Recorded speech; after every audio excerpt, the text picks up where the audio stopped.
Good morning, everybody, and welcome to semi-final 2 of the 2025 Future Anything Finals. My name is Nick Dyson. I'm the CEO and founder of Future Anything, and this is better than Christmas. I've said it. I stand by it. I agree with it. And in the next 59 minutes, I know you will agree too. To kick off today's session, I just want to take some time to acknowledge the traditional owners on the land in which we live, work, play, learn, and create. Future Anything is headquartered in Meanjin in Brisbane on Yagara and Turrbal land, but we're super privileged to work all across the fabric of this country. In fact, if you look at a map of Indigenous Australia, 60,000 years of creativity and innovation and entrepreneurship on the very lands that we have the privilege of walking on. And we see this from, today we're going to see some youth-led innovation, but innovation itself has happened on these lands for those 60,000 years, including the creation of this little invention here. The best entrepreneurs or change makers or innovators solve complex challenges that they see around them in creative and new ways. And so this is the Woomera. And the problem that First Nations people identified was that in order to hunt with a spear, they had to get too close to the animal, which often caused it to spook, which affected accuracy.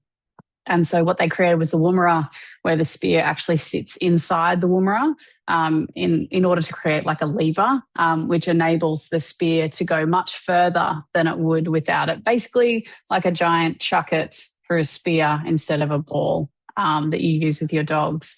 And so what we're kind of identifying is this idea that problem solving or complex creative problem solving has happened since the dawn of time. And our work at Future Anything is to support young people to do something about the complex challenges that they see around them. And we would love for you to celebrate the cool innovations that you see during the next 59 minutes.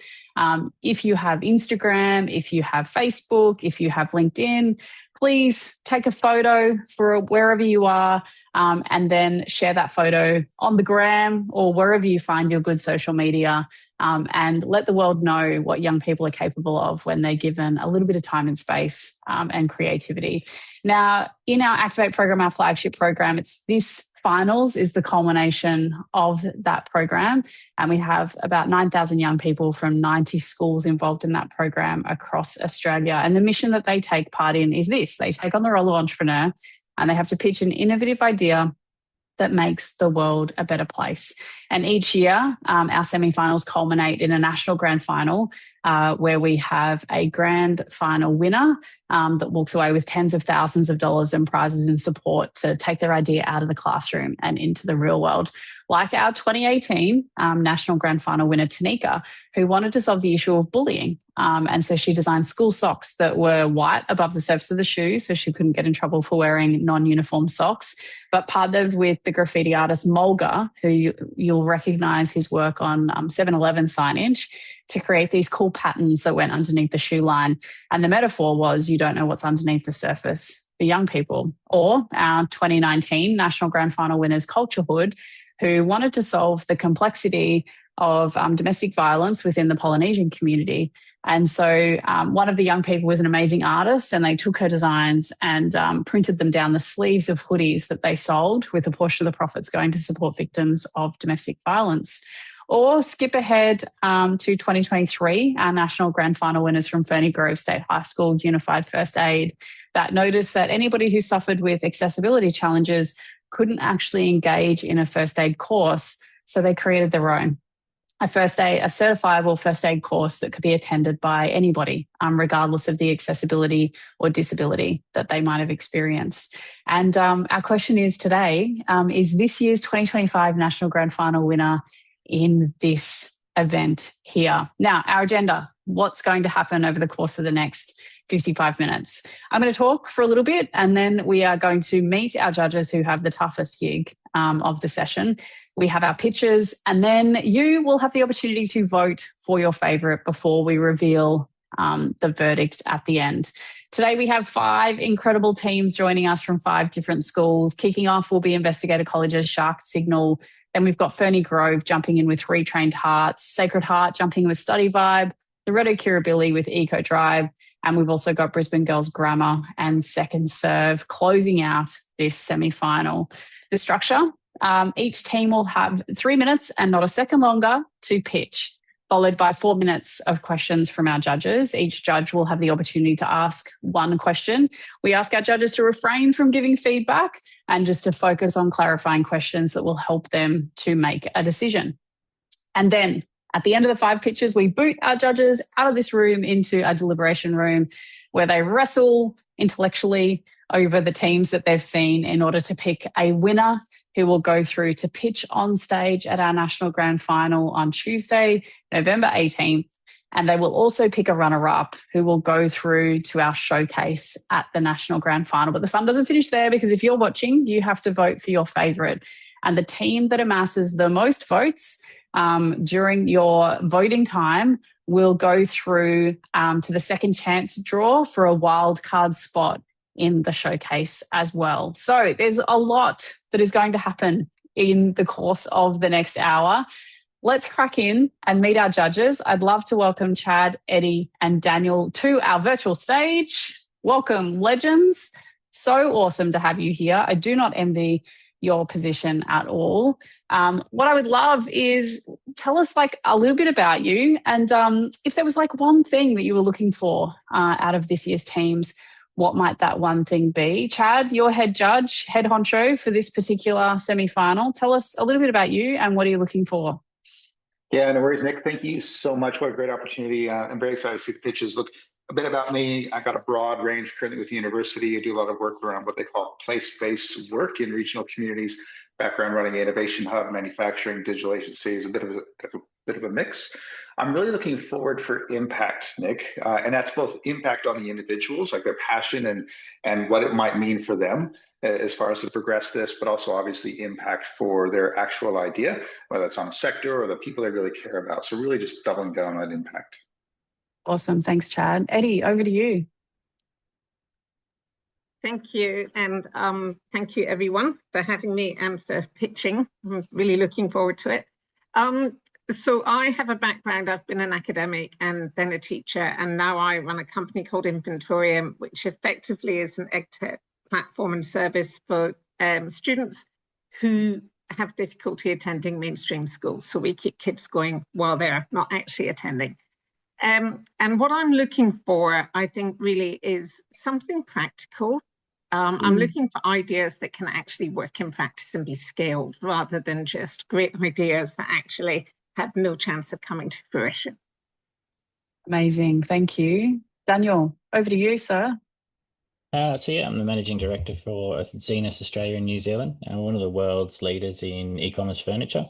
So every year we're moving about 300,000 pieces of furniture here in Australia, and just kicking off in New Zealand. So I get the joy of overseeing all of that, but really stoked to be here today. I'm quite interested to see what some of you guys have come up with. And for me, you know, the innovation, the passion's all really important, but I'm really keen to see, you know, future potential and scalability, practicality. You know, how can we take this idea and make it into something that's, you know, genuinely doable? So very keen to see that.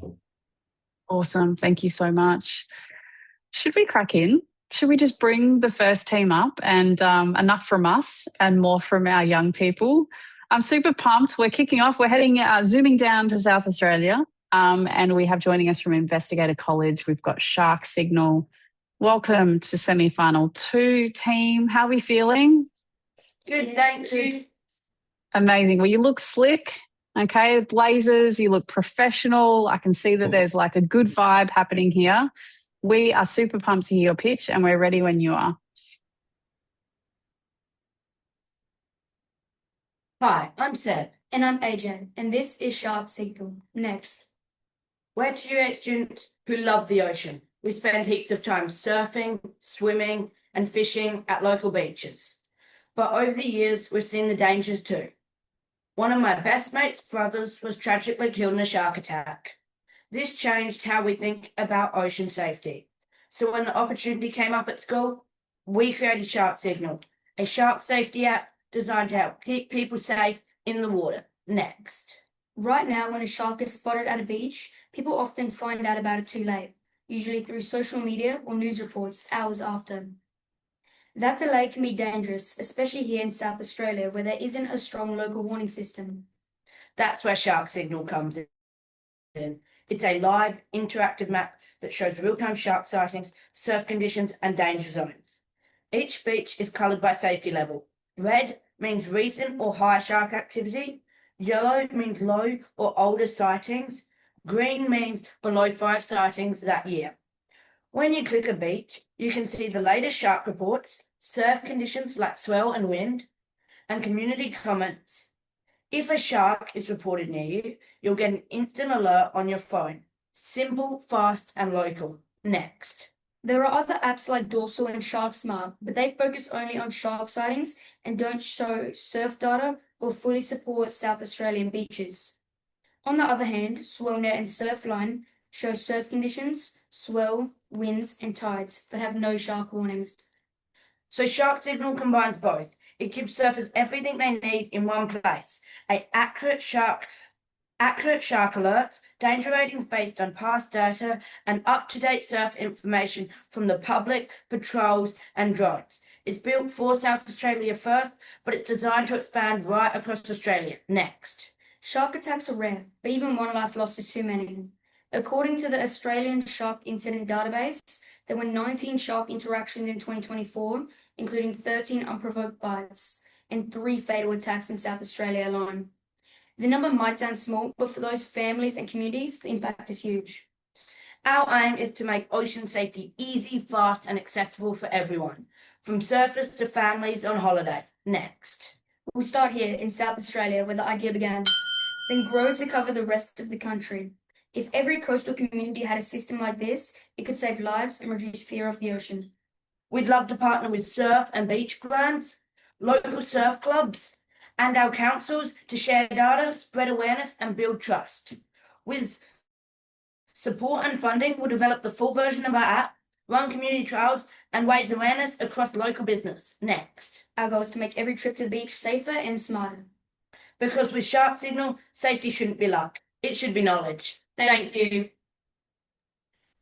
Oh, very good, team. It's always tough to go first. You did such a great job and managed your time really efficiently and effectively too. So AJ and Seb, well done. Let's invite our judges to the stage. And Eddie, I'm going to throw to you first. Have you got a question for the team?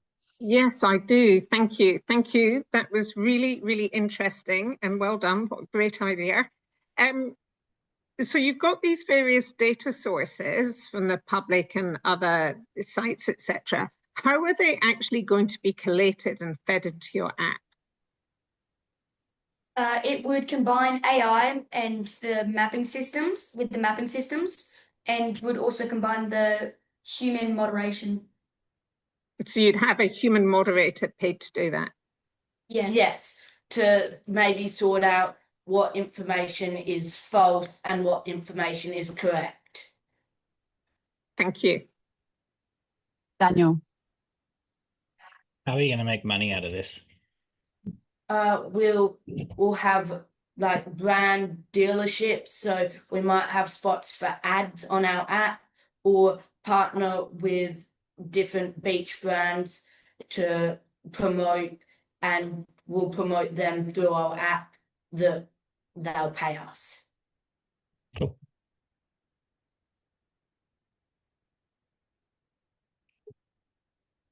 Dad. You bet, Nick.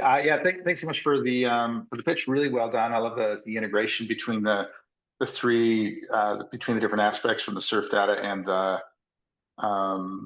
shark reporting information. There are other apps out there, so how are you going to get the word out there to make this the go-to? What's going to draw people to say, wow, we really have to use this app instead of some of the other ones to draw some of those eyeballs and get that impact you want? Well, like we said in our speech, it's going to be the one place where surfers can see, like they can check surf conditions for when they want to see surf, but then as they're looking at that, they'll see shark reports.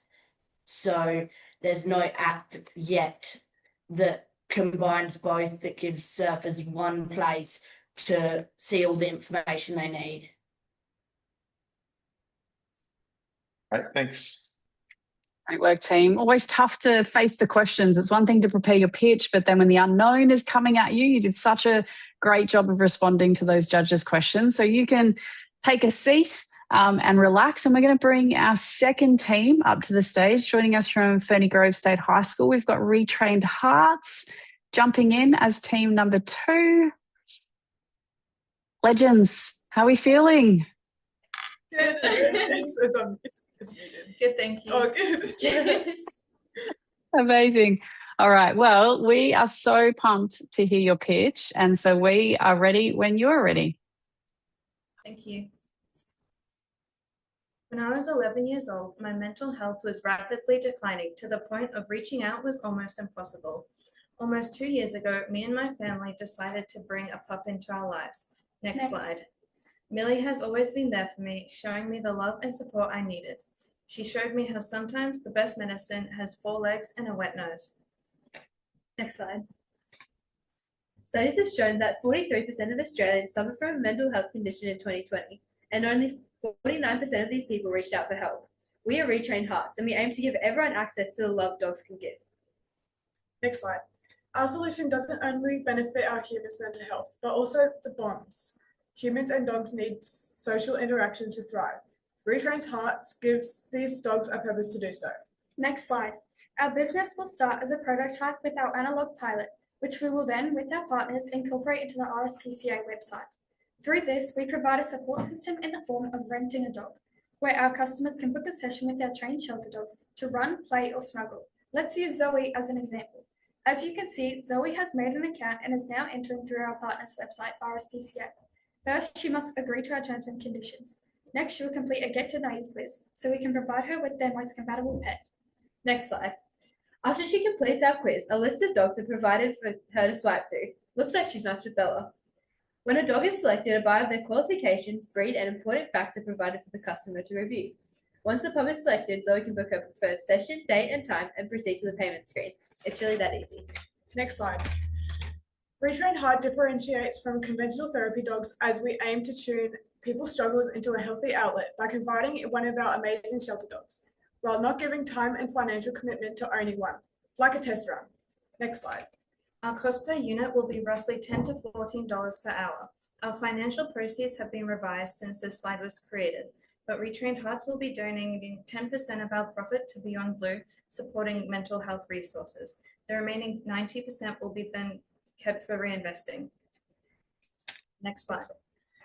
Our marketing strategies will include social media recommendations and of therapists like Beyond Blue, hosting events and community engagement.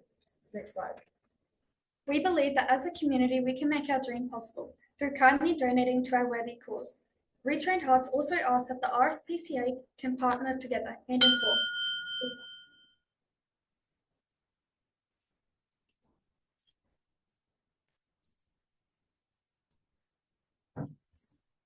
We're done. You've still got 20 seconds, team. We're finished. Okay, cool. We forgot one bit to add. Can we add that? Go. Since dogs may experience past trauma, we require legal indemnity insurance costing us $400 yearly, preventing our business having financial liability. There also would be a trainer accompanying them at all times. Great job, Legends. You got this.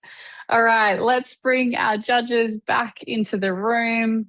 Thank you for sharing that, and also, sharing part of your personal story as a part of your pitch as well. Daniel, over to you to begin.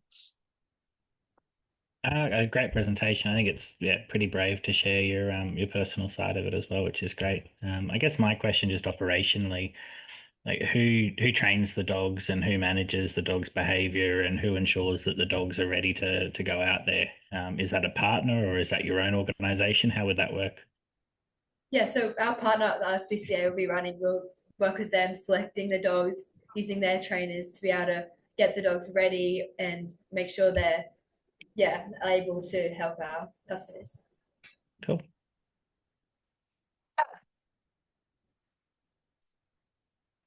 Thanks, Nick. I love it. Like anybody who knows me, like one of the first things I ever say in a conversation is I absolutely love my dogs. Oh my God, I just love dogs. And so I love the idea of just being able to book in a visit. there's a lot of organizations out there supporting people, like through NDIS or other things, where they might go into a home or things like that. Have you, like, is there, you're getting people directly to the RSPCA. Is there anybody else involved with this that you partner with in order to help facilitate that connection rather than just relying on the person going into the RSPCA? Is there anyone else in the network that you'd be working with? Yeah, as we expand, we'll look to work with Beyond Blue, getting their therapist recommendations towards us. But yeah, right now we are just donating to that right now. But yeah, as we expand. Thanks. Awesome. Eddie. Yeah, I'm just playing with this idea. So effectively, you're you're renting out shelter dogs as therapy dogs.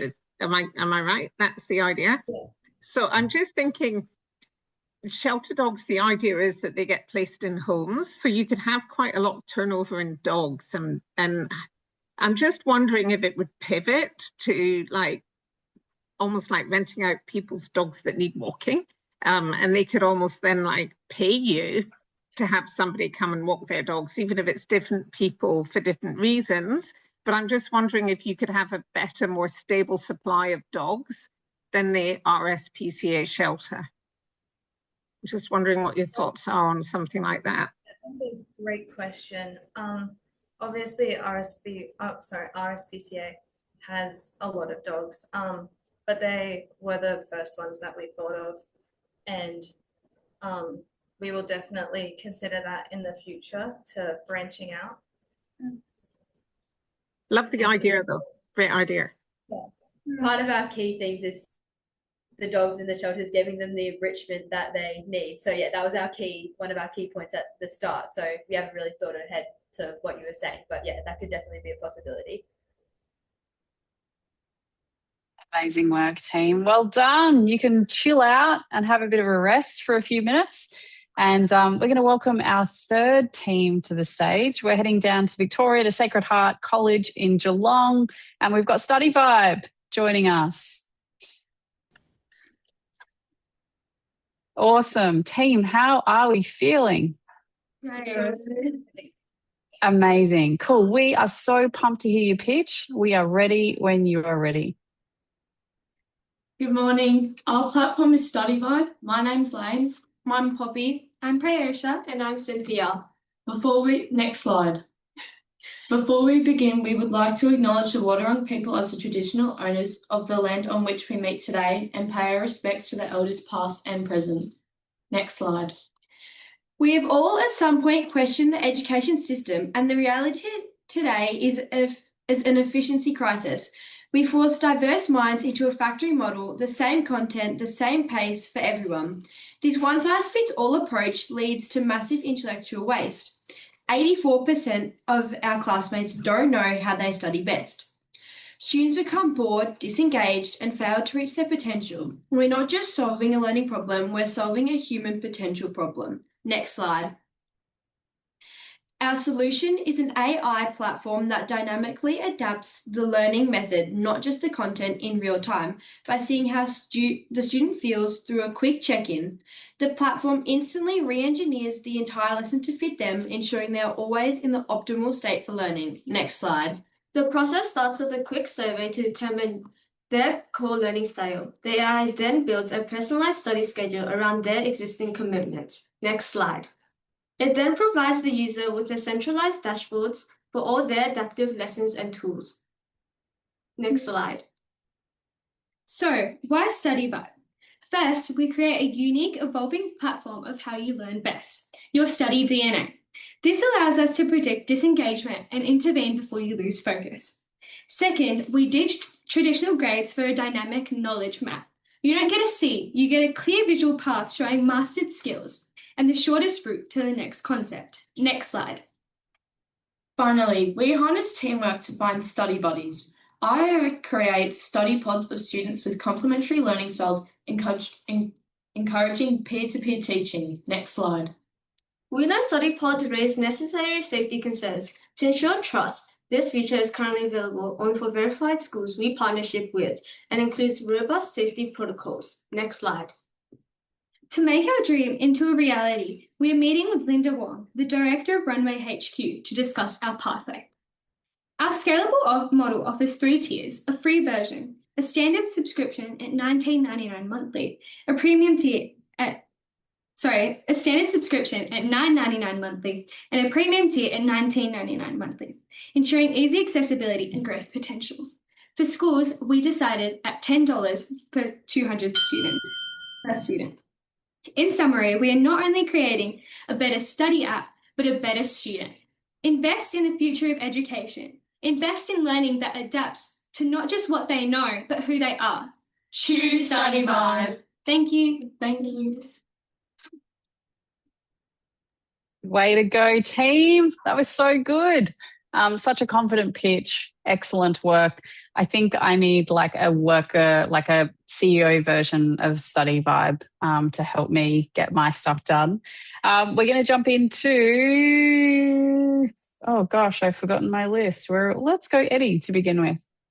Okay, so, well, what am I going to say? After my own heart, 'cause the Inventorium does something very similar, but not using AI. So, you know, maybe we chat in the future, but I don't want that.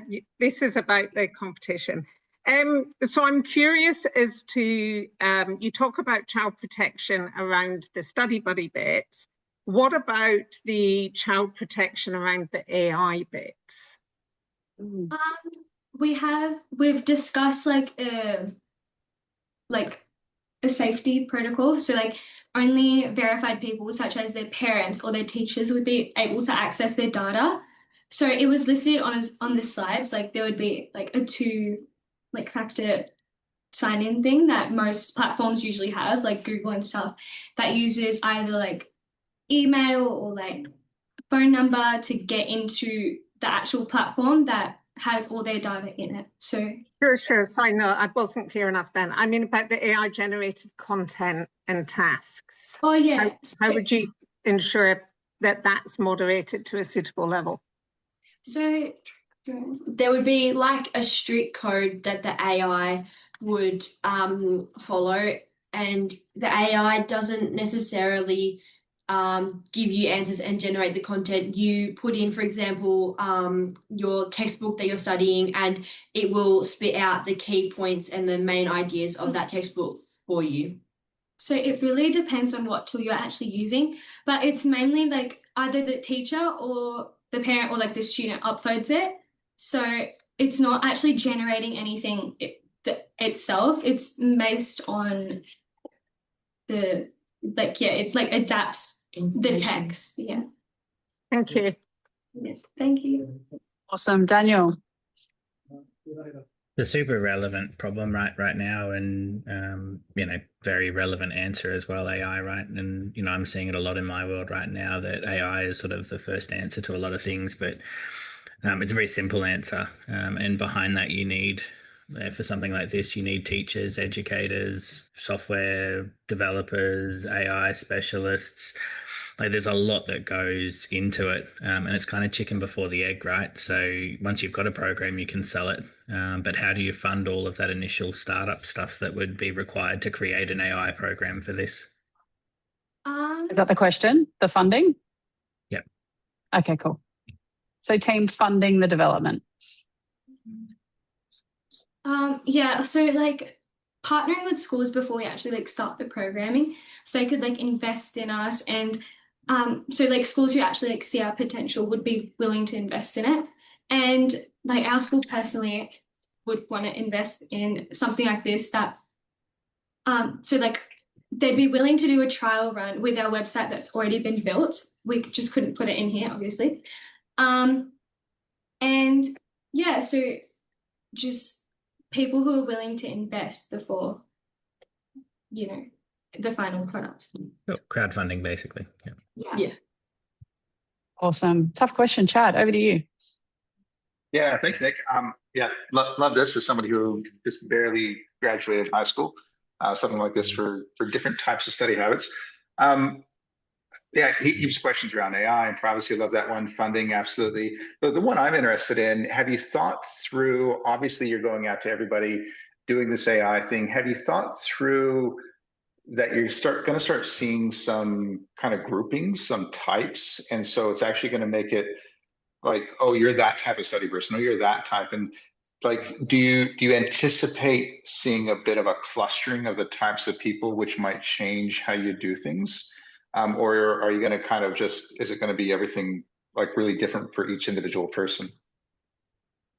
So we have a thing called study pod, and before you actually log in, you do a survey, which is your personalized learning style, which is how you're going to connect with other people, which is going to be beneficial for students who are in rural areas, so then they can connect more outside and work together. So if like you find someone else who's working on the same subject and you both like working by like images and like visually, then you guys will connect and then you'll be in a group chat, which is going to be supervised and make sure that everything's safe and that you're doing the work and you can schedule stuff.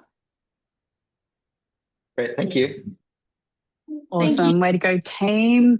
Well done. You've survived the hot seat, so you can take a second and chill out. And we're actually going to jump into our, second last team for semi-final 2, which is crazy. So we're going to Loretto Kirribilli and we're welcoming Eco Drive to the stage. Legends, how are we feeling?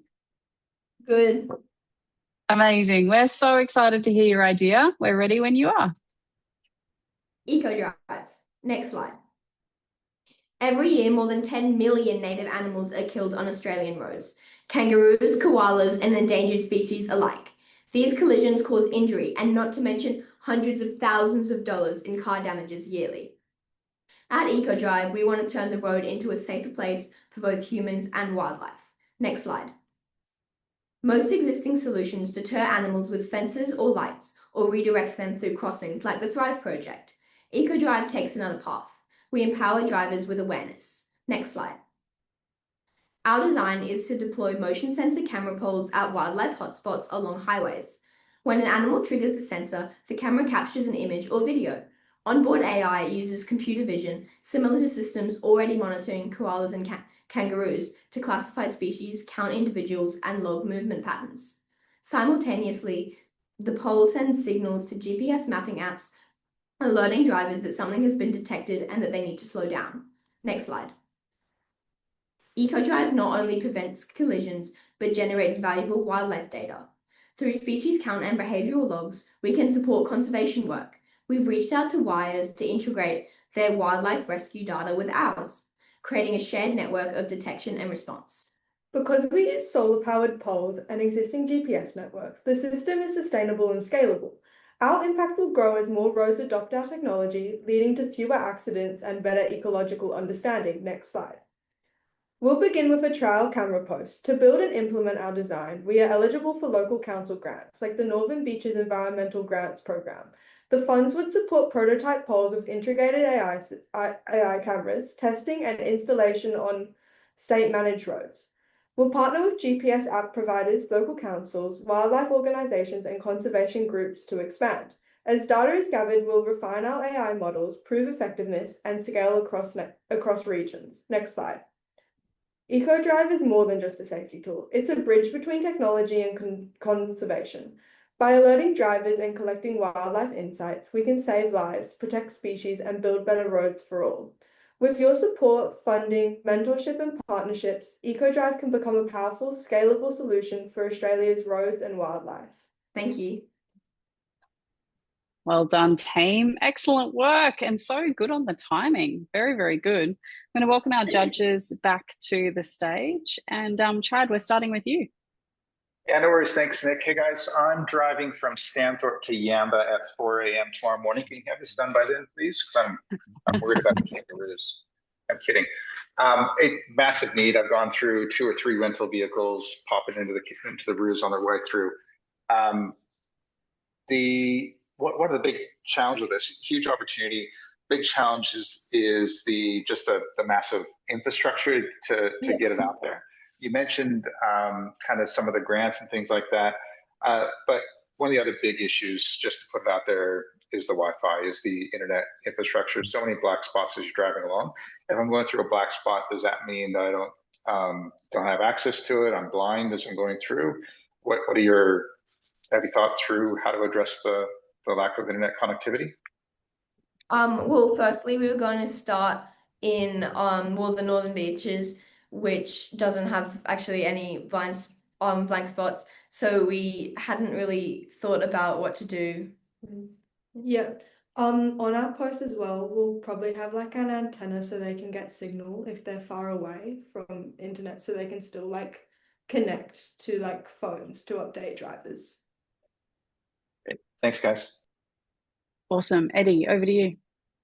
Yeah, so brilliant idea, really clever, love it. How exactly does the driver get the alert? Yeah, so when our camera detects something, it goes to like a mapping app, and we had a photo of it on our slide. And if you use like Google Maps or Waze or any of those, it gives you alerts when there's more traffic or if there are other where there are other drivers on the road. So an alert will come up with like that. On the phone? Yeah. Okay, just to think about, sorry, so the driver has to be on their mobile phone or have their mobile phone handy, or? It's if you have like Apple CarPlay or even just have any map up on your car, it'll do the same. Perfect, thank you. Awesome. Daniel.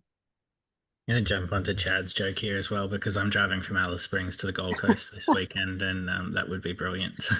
You've got some users here. Yeah. My question I'm not going to ask about funding again because I'll just become that guy. But my question is, does this technology exist? Like, is that camera pole a product that you could buy off the shelf right now? No, there's nothing similar, but we want to use technology that there already is. So there's animal detection cameras for koalas and kangaroos, and there's a animal detection program in Tasmania that uses similar cameras. So there's nothing similar to our design, but we're going to use existing solutions. Okay, perfect. Awesome. Great work, team. So tough when you've got like technical ideas and then you've got knowledgeable technical judges who then ask technical questions about your technical idea, and you did a really great job with those questions. So excellent work. Legends, my gosh, we're at our last pitch. Like, I don't want to say it again because I think I always get to this point and say time flies when you're having fun, but genuinely speaking, time does fly. So we're going to welcome from Brisbane Girls Grammar School, Second Serve team. How are we feeling? Awesome. Love the enthusiasm. You are our final pitch for semi-final 2. We're super pumped to hear your idea, and we're ready when you are. Thank you. Have you got heaps of this sitting at home? What if we told you could turn it into this? Over 3 million tons of fruits and vegetables are wasted annually, even though 70% are still perfectly edible. Meanwhile, 3.4 million households struggle with food insecurity. And all that waste, it costs our economy over $36 billion each year. This is my weekly food waste. Seeing all this product go to landfill inspired us to act. Next slide. Good morning, I'm Sienna. I'm Eve. And I'm Caitlin. And we are the founders of Second Serve. Our mission is to reduce food waste and feed people, one Second Serve kit at a time. Next slide. We sell quick and easy DIY kits, transforming your leftovers into something delicious. Our first 2 kits are veggie chip kits and fruit bread. Inside, you'll see a pre-measured ingredients like our signature spice mix and olive oil, along with a simple recipe card to guide you. Next slide. Additionally, all our packaging is eco-friendly and using biodegradable bags and reusable jars. Each Second Serve kit help rescue around 300 grams of food waste. So within our first run of 200 kits, we will save more than 60 kilograms of produce. Next slide. That's great, but what makes our kits unique? Next slide, sorry. That there's nothing like them on the market. Our competitors sell produce boxes or redistribute surplus. While these approaches have value, they don't help households tackling the waste already in their fridge. That's what makes us different. Next slide. We have reached out to all these impactful businesses. We recently had a meeting with Oz Harvest and are in negotiation to become proud supporters. With their help, each kit helps provide 5 meals to those in need, showing the real-world impact of our solution. Additionally, the Australian government also expressed their support, saying ideas like Second Serve make an important contribution to halving food waste by 2030. Next slide. For marketing, we aim to spread awareness about food waste and our solution through handouts, social media, a weekly blog, and through our school's Curious Me Showcase tomorrow. Next slide. Our kits are ready to be launched and are financially viable. Each kit has a production cost of around $6 and will be sold for $16.99, giving a gross margin of approximately 67%. Also, 15% of profits go towards OzHarvest to help them with their mission. Next slide. We have an opportunity for sustainable and expansion in the future, from pizza kits to fruit crumble kits to accessories. Next slide. To scale our business, we seek a $7,000 investment to cover setup, operating costs, marketing, and production for 200 kits. Within 3 months, we'll start small-scale production, selling half online with shipping and half at markets to test what approach works best for our product. We will also ask to consult a nutritionist to ensure our kids are healthy while being impactful. Next slide. Ultimately, our long-term vision is to turn food waste into opportunity. Join Second Serve for less waste, more taste to help every plate. Thank you. Great work, girls. Love the energy. We have so much food waste in our house. It is like a bugbear of mine, is that we sometimes overshop when it comes to the fresh food and having some options in order to reuse that. So I definitely think we'd put it to use in our place. Daniel, over to you. You ladies obviously put a lot of time into preparing that, so like really, really good work. I guess I love seeing the financial stuff, and again, being that guy, I guess my question is, distribution's one thing, and distribution's kind of the easy thing in this day and age, but reverse logistics is almost the harder part of it. So how are you going to collect all of this food waste and bring it back to your facility to then produce your package? So how are you going to collect this wasted food, basically? Well, like the main part of our product is we're giving you the resources to help you deal with your food waste, if that's what you mean, sorry. Like, okay, so yeah, I might have misunderstood. So you're not actually creating a food product, like a food kit that you sell. You're providing the bits and pieces for them then to use. So within our kits, we're giving you all of the resources, like a recipe card, and then what you use to use your leftover fruits and vegetables. Awesome. That makes a lot more sense. Yeah. Sorry. Chad.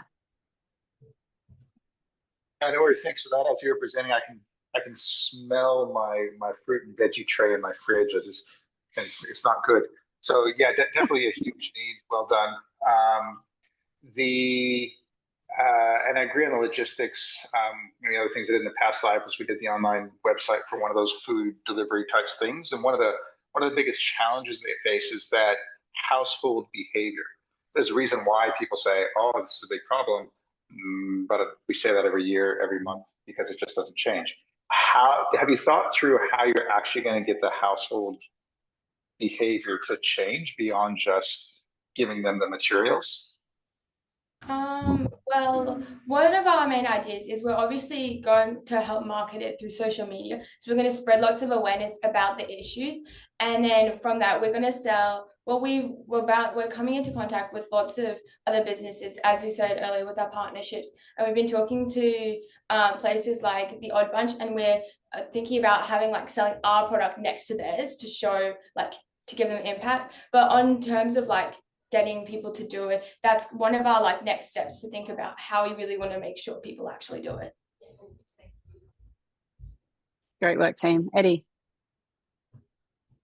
Yeah, I was on a similar line thinking to Chad, is that effectively you're asking people to spend money on what they currently waste. So it's going to cost them to get rid of their waste in terms of recycling it into other food which they can eat or other people can eat, which is, I love the idea, and certainly the need for addressing food wastage and food insecurity is great. So I'm actually just wondering if I'm liking the idea of the Odd Bunch and the supermarkets and stuff, and maybe if the supermarkets actually gave this away for free and it was more of a charitable offering. So when you get your Woolies or your Coles or your Aldi or whatever, you get to the supermarket, you get to the checkout, and they throw in a food wastage recycling second serve kit, which, maybe something like that, so that it becomes a partnership and is given away for free and then it's more of a sort of charitable donations model or something like that to try and. What's your question, Eddie? So I guess my question is, have you thought about ways in which it could be more of a charitable model than a business model in order to try and hit that usage thing? Yeah. So along with we're in negotiation right now with getting our contract with Oz Harvest, we're also going to bring up the point that obviously Oz Harvest is a big charity, right? And they sell lots of food, but sometimes not sell, like give it out, but sometimes they have like leftover food or old food. So we're thinking of giving us a donation of some of our kits to help them.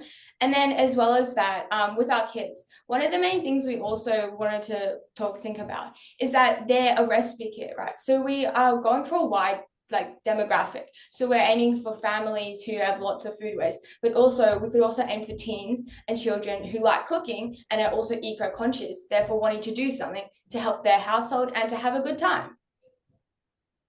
Thank you. Great work, team. Some tough questions there. Excellent work. Judges, it's time for you to be in the hot seat now. We're going to boot you from this room into the judges' deliberation room. We'll see you back in about 6 or 7 minutes or so. Sayonara. And in the meantime, everybody who's watching, you now have an opportunity to vote for your favourite pitch. I don't know how you'll do it. There were 5 outstanding pitches, but there's a QR code on your screen with a link, and you have the next sort of 5 to 7 minutes to vote for your favourite team, and we'll be back with the judges' verdict very, very soon. See you soon.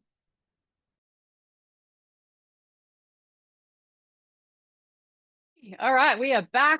The judges have deliberated. It's been so action-packed that I'm blurry. Like, that's how good this has been, is that my camera can't cope with the judges' room. It's been that intense. So I'm going to welcome our judges back to the stage.